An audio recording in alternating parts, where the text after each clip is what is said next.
I'd like to call to order the Committee of the Whole meeting of Monday, March 19th, 2018. Clerk, call the roll, please.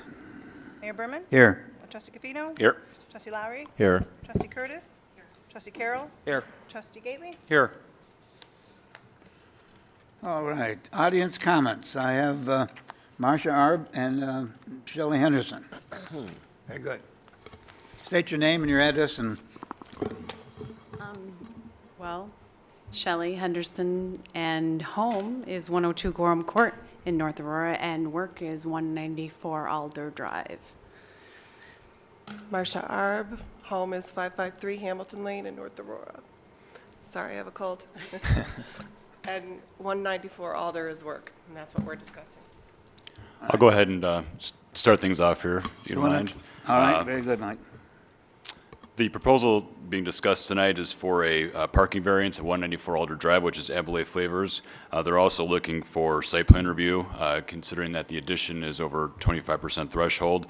They are proposing to do a 21,000 square foot addition for a total of basically 33,000 square foot building. The use of facility is considered light industrial, which is 2 parking spaces per 1,000. They have a total of 42 parking spaces currently. Per the expansion, they'd be required to have 66 parking spaces. As of right now, they're requesting the variance for that reduction. The Plan Commission did discuss this at March 6th meeting, and also, too, we're looking to get feedback from the board. And there were 3 conditions included, which are on the cover memo tonight. The long of it is that the property, even with the addition right now, and I'll let Shelley get into a little bit more of our operations, but there was an auxiliary lot built, an additional 20 spaces when they did their last building addition, which is not utilized. So when they proceeded with this plan, they did anticipate future parking. So I believe the parking area, which would be in this case could potentially be land banked, given the certain conditions in the staff report, would be located to the north of the building, which is shown on here. It's kind of faint, but it's the area directly to the north of the building. So it could be accommodated, but they've requested a variance to have that parking reduction. And I'll go ahead and let Shelley explain a little bit about the business and the reason for the request. So, as Mike had said, we'd put an addition on the building about 2 years ago, and we added another 25 spaces, 20 or 25. We have a total of 42 now. We have 18 employees. The building that we're building out has a considerable amount of scientific area in it. So because of it, we're not really hiring new people per se, maybe 1 or 2, but that's about it. We're basically using it, the rest of the area, for use of labs and increased production and things like that, and then also for incoming materials and outgoing materials, finished goods. We have the new parking lot that is down there. We don't use it at all at any given day. The police go there. That's about it. So other than that, it just sits there. So we didn't want to spend the money on this, considering the cost that it would be, and we wanted to put that into the building at the time, and now. How many current employees do you have? 18 here. Okay. What type of work do you do there? We manufacture flavors for any kind of beverage, pharmaceutical, confection, any kind of thing like that. Okay.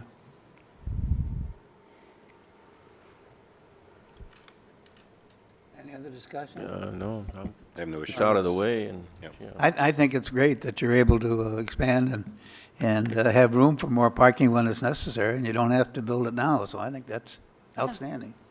Thank you. That's the way things should go. Yeah. Well, I think the board looks favorable on it, so it should move right along when we make the decision. Okay, thank you. Thank you very much. Yep, thank Yeah. you. Thanks, Mike. No problem. Item number 2. Who's this? John? Today we have M&M from M&M Consultants here to explain the concept drawing that they have for the silo. If you recall, at the strategic planning session a few months back, we had generated some ideas of what we might like to have over there. And since then, we've been working with David, Kurt, and Gustavo of M&M to develop a a concept based on the direction that the board originally provided us. So today is going to be a presentation of that concept. This concept is something that is fluid, and M&M and staff is going to be looking for any comments or further direction that the board may have to offer on the concept. Thank you. Just quickly, as Kurt fires this up, we have a presentation.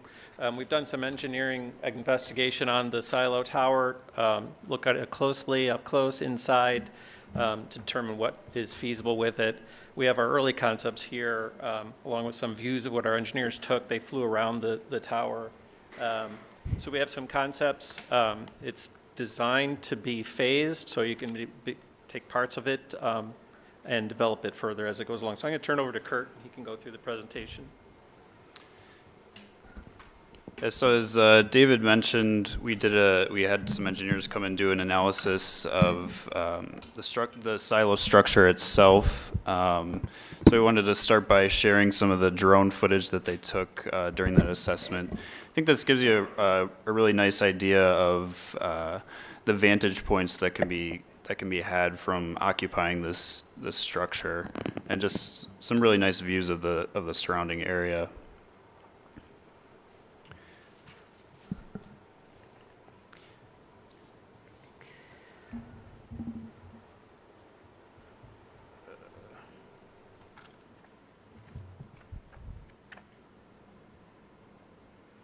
Bear with me for just a second here.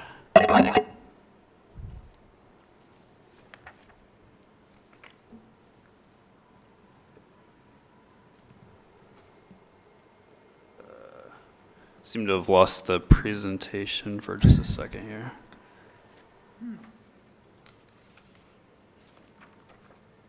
I don't know if I've seen that on the river. You got a beach.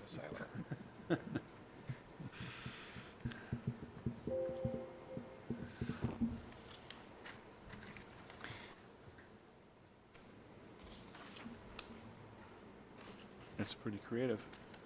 Turn a silo into a beach.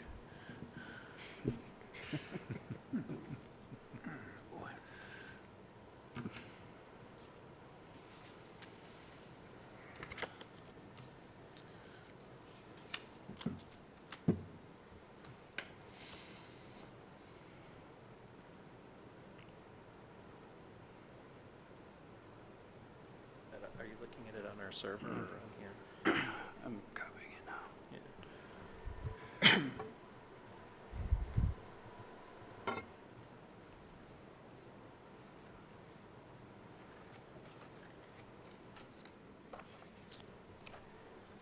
Okay, sorry about that. I think we should be good now.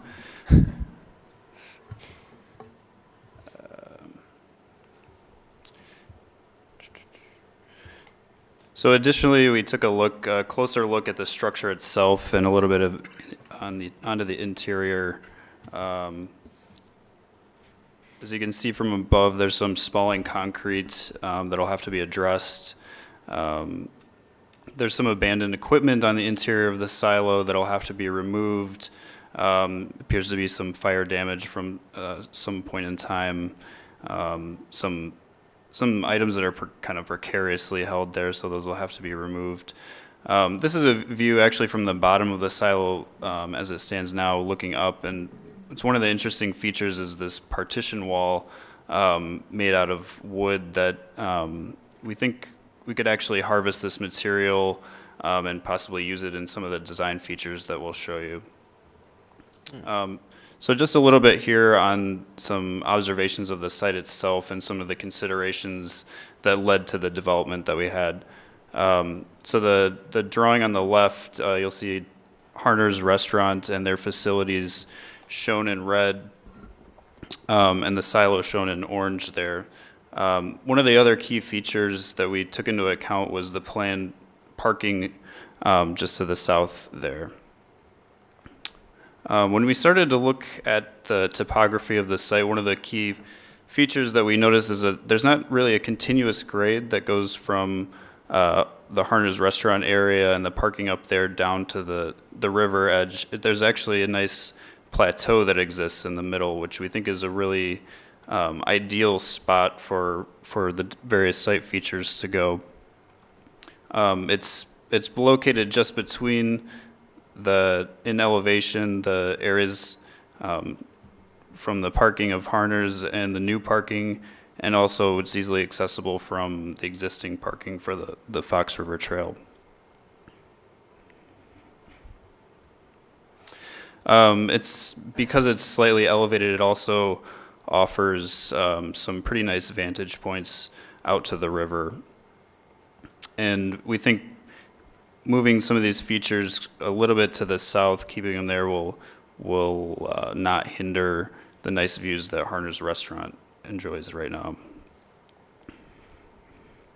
So just to look at the concept as we've developed it, as I mentioned, this is a view, a drawing of the existing site as it stands today. And then as I mentioned, the new parking that's planned just to the south there. And the other feature we looked at was the existing bike thoroughfare. And we plan to make some adjustments to that just to gain a little bit more space just in front of the silo. So the features that we're showing here today are a series of walkways that get you from the new parking to a lower level seating area, as well as to an upper level observation area as a second level elevation. A playground feature just to the riverbank edge from there. Just a view of all those features combined. One of the key considerations we wanted to take into account was accessibility. So the walkways that we've shown here are accessible throughout.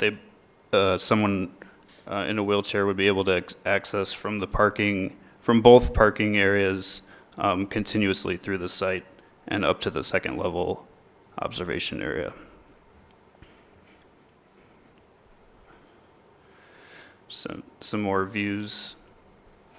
A view looking from the existing parking area, and a view of the seating area with the second level observation deck above. This is a view that gives you a little bit of an idea of what it would look like, the vantage point that you would have from that second level area looking out towards the river edge.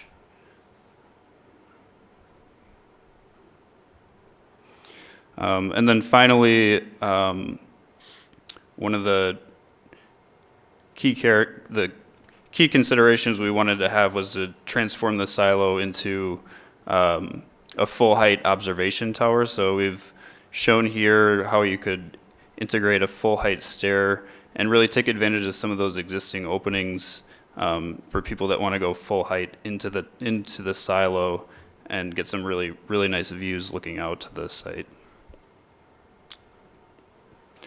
And then we also came up with a concept for lighting the silo at night.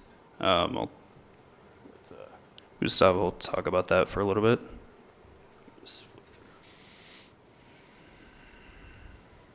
So one of the main ideas we had for the lighting was that the silo during the day has a very prominent presence and iconic stature across the village. So the lighting would help not only like increase its presence, but also make it a dynamic icon for the village that could change through the seasons, so it wouldn't be static.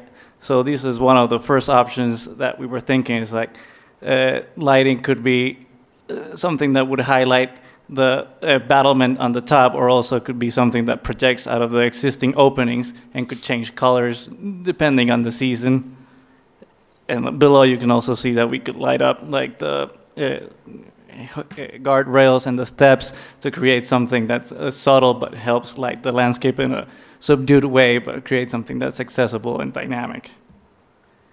Here is like a separate option where we would wash the entire silo, and on the top you can see that we would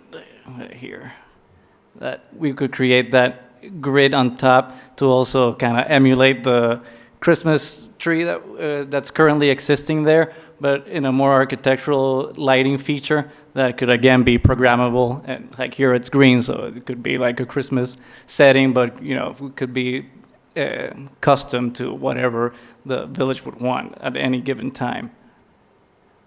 Another example of how it could look.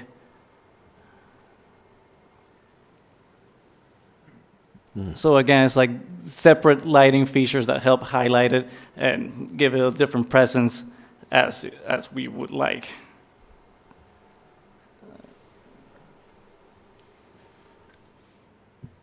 So now the fun part to talk about how much these things cost. Again, this is a concept level development at this stage, so the costs that we'll show you today are very preliminary and conservative in nature. So the first item we broke out from that full design that we've talked about today is the cost to do repairs to the existing silo. Again, removal of those interior elements that are falling down, address some of the spalling concrete, as well as to provide a full protective coating to the exterior of the silo. And then second, that lighting design features that Gustavo just mentioned. And then third, the walkways and the seating area and that second level observation area as one constructed element. And then finally, the reconfiguration of the bike thoroughfare as well as the playground features. And then last, the full height stair elements and the work to create the observation tower features for the silo. So that concludes our presentation for this evening, but we're happy to address any questions. Yeah, for the total cost at the bottom line here, around 2.6566 million for all the features that we've shown here today. You said these were conservative estimates. What did you mean? They were like on the lower side and it might be higher, or No, on the high side and they might be lower? Again, it's difficult to address cost at an early stage like this, but we're conservative in the sense that it's high and could potentially become lower. We haven't at this stage. This exercise was really a lot about getting to find a direction for what the village wants to do with the silo and the site. We haven't really dug much into the details of each of these features, and we could develop them further and potentially find cost savings within each of these features that we've talked about. So I think this is probably a good point to stop and just talk about the cost. So as Kurt was going through it, he'll tell you, if you look, there's contingencies for design, there's contingencies for construction costs. So there's some numbers that are not padded, but they're definitely, I would say, conservative, to say the least, because what we haven't done yet is you're just looking at a picture and you're assuming that that's what it might look like. But when you engineer each aspect of it, which is why they broke it down separately, you're going to meet with a lighting consultant. They're going to give you options on what the most expensive lighting options are, what the cheapest lighting options are. So it's kind of a la carte. You get to pick which ones make sense for the village. So on the high end, to do everything they're saying, it might cost this amount, but that doesn't mean that you can't go back and design it to be more cost effective later.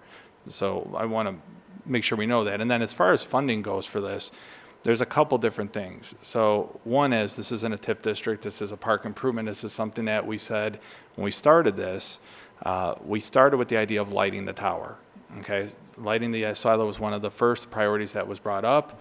We said, okay, maybe that's something we can do just using TIF funds. Now, we've already planned for some of that money in next year's budget that you'll be seeing in the next few weeks. The rest of the money, we broke it up specifically because we can go after grants for different aspects of it over time. This isn't something you do in 1 year. This could be, you do one little piece this year, maybe it takes 4 or 5 years to get to the next piece. But all I'm saying is you got to take it, it isn't like you're going to spend $3 million at once, and it's not probably going to be $3 million. It's going to be a little bit less than that. We just got to value engineer it to get there. So like we have grants that are at our disposal right now. We've partnered with the Park District. We partner with NORDA. NORDA's a 501c3. They're eligible to apply for certain types of conservation grants. The Dunham Fund, for instance. We can apply for OSLAD grants, ITEP. I mean, there's different grants that we would have to research for some of the more prominent features of the silo. But going back to the lighting, what the staff would recommend is if we're going to do anything to focus, not only because it's the cheapest fix right away, but that was one of the primary elements of this whole project was to make the silo an icon, is I would say that maybe the board focus in on the lighting aspect of it first, and we would use TIF funds for most of that. Okay. So the TIF funds would be used for the lighting portion? We can put TIF funds, yes, we have adequate TIF funds to put towards lighting. Oh, so that would bring down the cost. Well, I don't know that I agree with spending this type of money for a silo. You know, I mean, I think there's a lot of redundancy, especially with the park across. I don't see why we're moving the bike paths and things. I mean, $3 million, that's a lot of roads we could be building. That's a lot of, you know, other things that we could be doing. I mean, I love the concept of lighting it up, but I don't think this is a good, you know, fiscal concept right now to spend $3 million on a silo. Sure. Well, it's, like I said, I would like to see some of the grant money that could be obtained too, and I think using TIF funds for that was a smart idea. So probably the cost isn't what it is for us. I mean, depends on, you know, a lot of different things, you know, so. Does the Park District have any stake in this? I mean, are they going to put any funds in? We haven't talked about finances with the Park District, but they would be working with us on an intergovernmental agreement to provide the land in order for us to access the silo. So the parking lot, the reason it's not in here as a cost is because the parking lot is a village project, regardless of whether or not we do anything to the silo. The village is budgeting next year's budget to actually in this year's road program in the summer to build that parking lot. As you know, we acquired the property between Marvo and John with the intention of not only creating additional parking by the river, but to connect Marvo and John so you can actually drive down Marvo and come back out John. It doesn't dead end. The idea is to connect it so you can actually go down, get out, and come back out to 31 without having to back up. So that was a project that was always going to be planned for this year. The reason I go back to the TIF funds is we have a fund balance in the TIF account that has to be used in the TIF district area. So that's why we highlighted the lighting element as a possible TIF expenditure, because as of right now, we don't have any TIF real capital projects planned out for the next few years. So the money's sitting there for these types of projects. So we just thought that that might be a good way to start and then maybe go after grants for everything else. I like that idea. I too, I mean, I don't want to spend a whole lot of taxpayer money, but I do like the idea of grants. But the part I'm excited about is, you know, we're kind of talking about downtown development, if you will, Route 31 and the river, and this would just be one piece of the puzzle, I guess, would be, you know, attraction to bring people down here and just be one more thing that somebody could walk to here and walk to Route 31 to a restaurant or whatnot. So, you know, it's an icon like Steve mentioned, and I think the lighting would be a very good, I guess, you know, feasible, frugal kind of way to begin that process and, you know, work from there. But I think it looks nice. First step would be to like remove all the debris inside and get it all prepared, and it looks like you pulled off the slide, but that would be the first thing that'd have to be done, right? You The would plan have to- and the, I think we would recommend you do the stabilization, fix the concrete, take the loose parts out, definitely. And paint it as well. You said seal the outside. to get it prepared before we have to build the walkway and that type of thing. So something like this could So be you done. need to do that before the lighting, actually, right? So that would be that first cost. Absolutely. Yeah. So it would We're also talking come about back to the 400 board in grand. this sense. So you'd have to hire a company. first As step part was of only the initial 200 study with M&M, they have a structural engineer who's And done a TIF would do structural the lighting. analysis of the silo, determine what needs to happen. Yeah. What the next step for us to be would be to actually hire a company to do the designing of the lighting and the restoration project. The board, after you pay for the engineering study, you don't have to do the project after that if you don't think it's worth the money. Once again, the engineering study could also be paid for with TIF funds. So you go through this, you take a look at it, you determine at that point you don't want to move forward, you have that option. But once again, like I said, we have this purposely, the money is in the budget for that already. So it's up to the board if you want to move forward with this at all. And, you know, one of the funny things about this was the restoration project, before you add in the contingencies and the design cost, was about $166,000.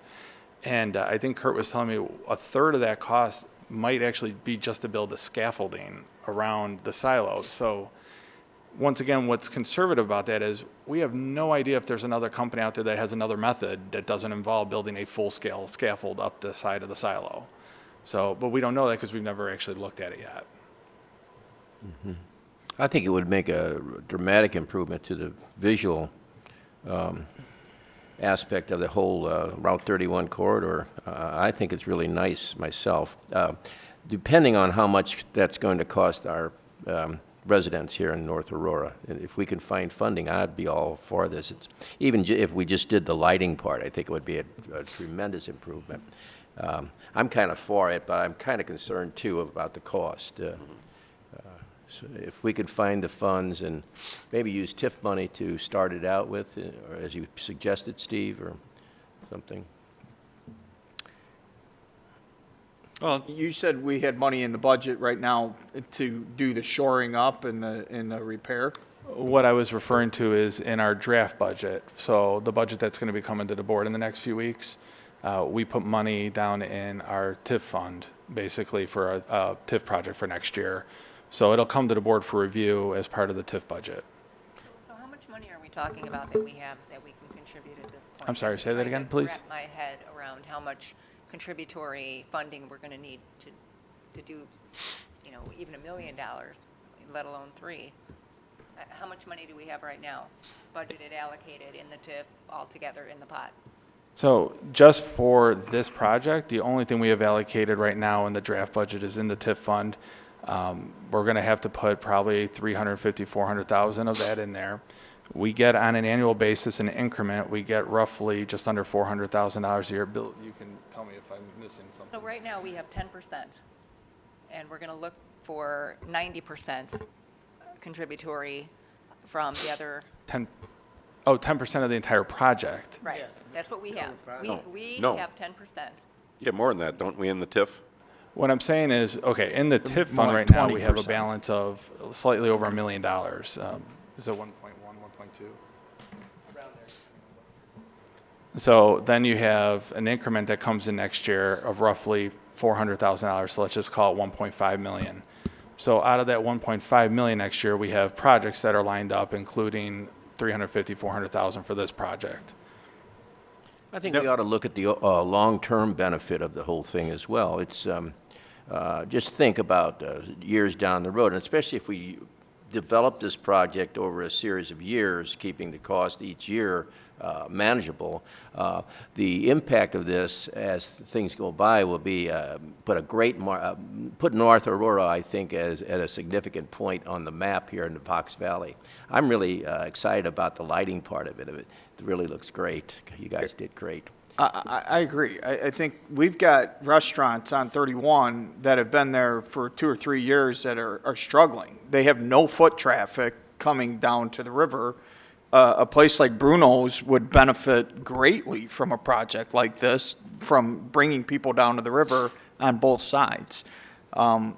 We've been talking, since I've been on the Planning Commission on this board, all we've talked about is getting people down to the river for the last 10 years.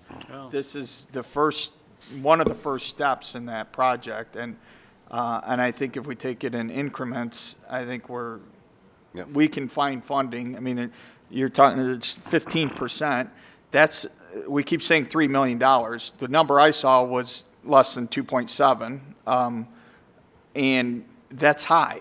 We haven't even gotten bids from people yet. You know, I think that if we take it in phases, and it's going to draw people to the river.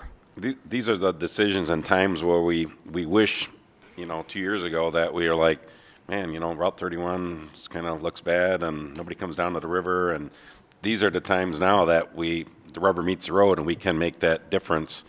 And, you know, I think it would just be one piece of, like Mark said, you know, Route 31.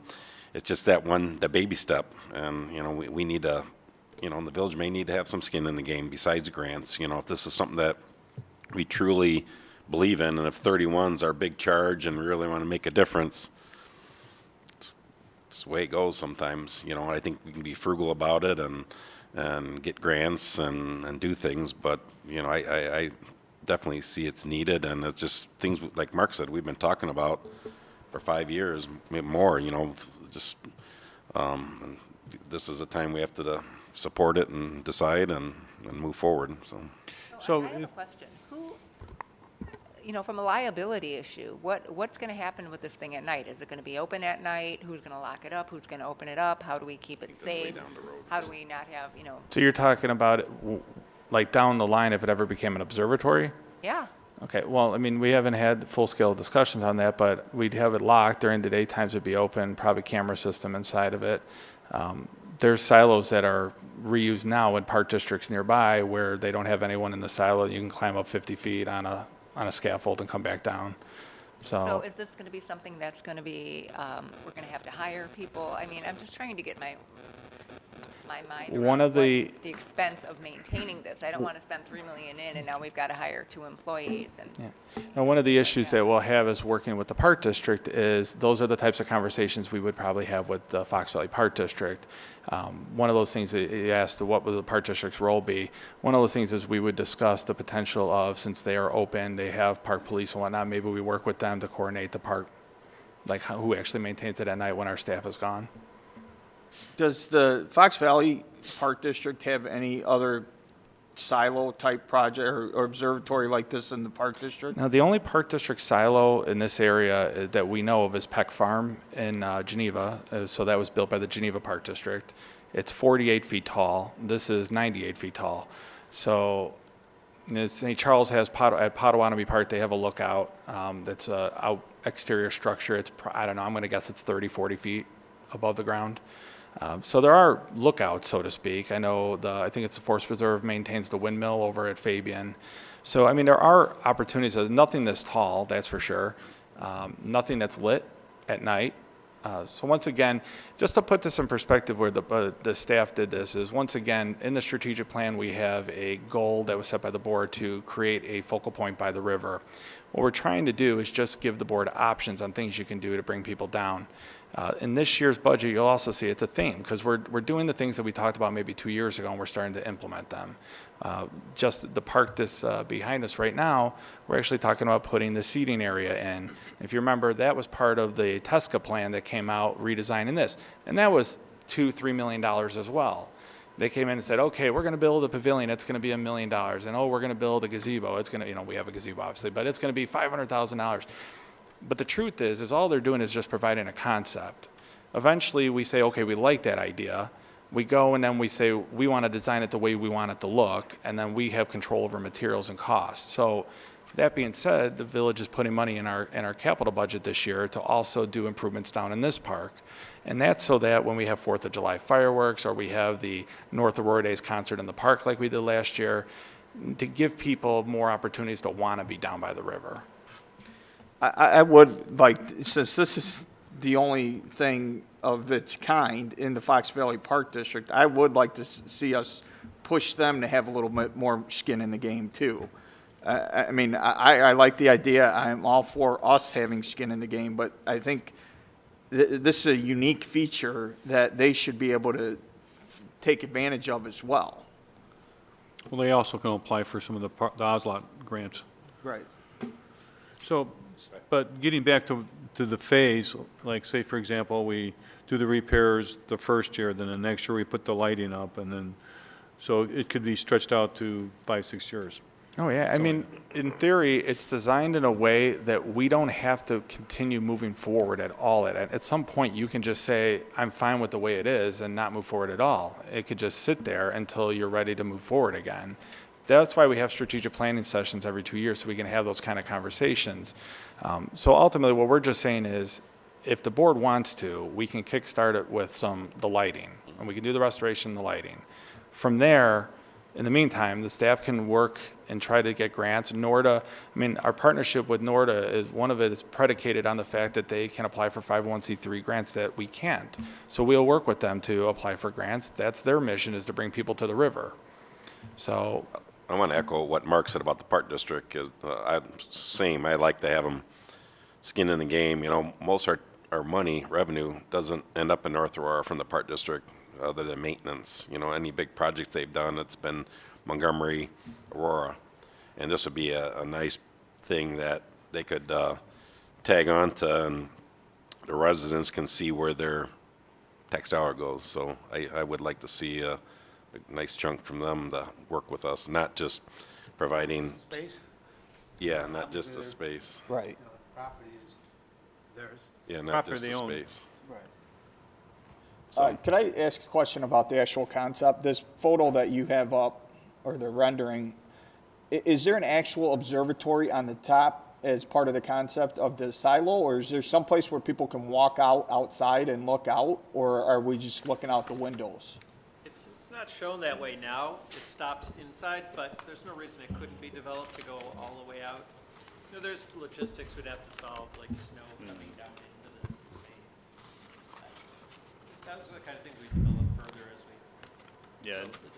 from in the its staff first concept, perspective, we didn't want to go all the way to the top for the couple reasons. One is you have to build a structure on top of the silo then, because people can't just go into a roof. They have to come up through the roof and then out a door.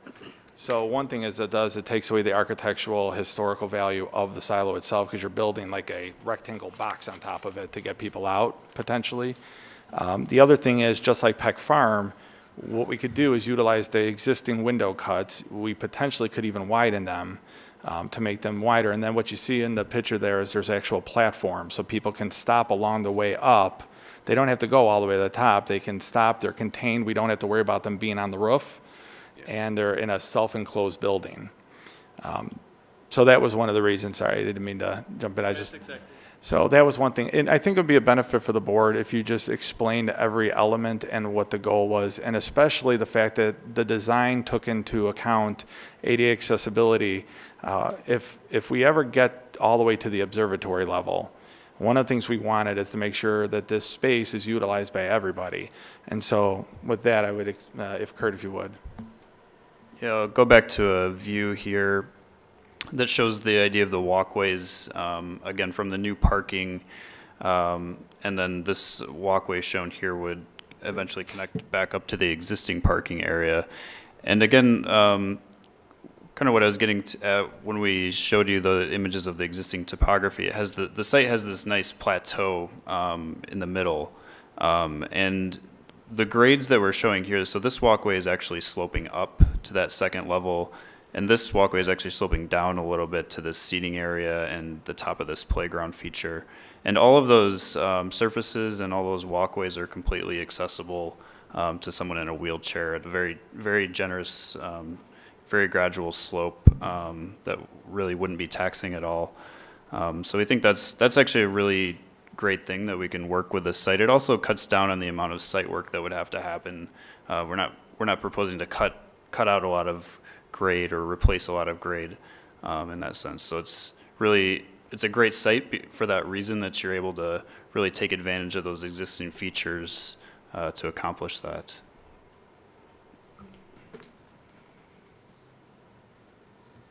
The other feature, just to go a little bit further into detail, the playground feature, again, we wanted to propose something that really takes advantage, again, of that existing topography. So some of the features you see here, we provided this sort of climbing feature for children. We think that has this nice recreation aspect to it, but again, it's all very, very much form-fitting into the site, taking advantage of those existing features. Part of the idea too was that you have this iconic piece, this tower, but when you get to it, like you see it from a distance, you want to go to it, and then when you get there, there's a little bit of a payoff for the person that's taking the effort to come, and it becomes a landmark for this kind of fun play thing near the river, enhances the river. Also, with the popularity of the bike thoroughfare, we think, again, as David just said, that we think this could be a really important destination for people that are, making their way through. It could be a really, really special day trip location, destination. Yeah, no doubt.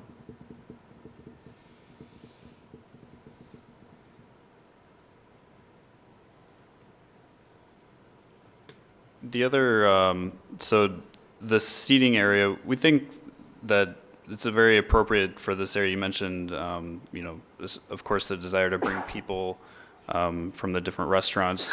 Perhaps this is a unique space within the vicinity that someone could actually, take their takeout from Harner's or another restaurant nearby and enjoy it at this park that's located in the very near vicinity. And then again, even before you get into the building a stair within the silo itself, this view is really intended to give you an idea what that might feel like just at that second level observation deck area. So again, completely accessible. Someone could come to this space very easily, and without much trouble at all. You can really take advantage of some really, really nice views to the river, and really be really nice setting in nature, but also very adjacent to the restaurants and the roadways behind.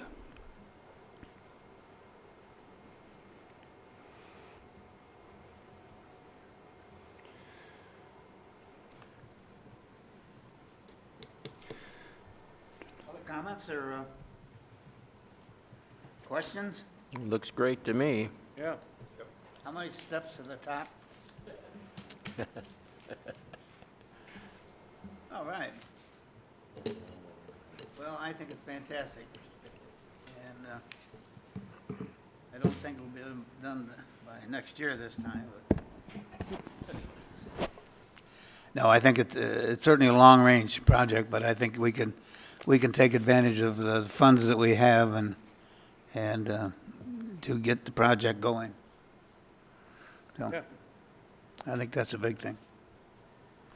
Very good, sir. Thank you very much. Yeah, Gentlemen. thank you. All right. That's all to come before us.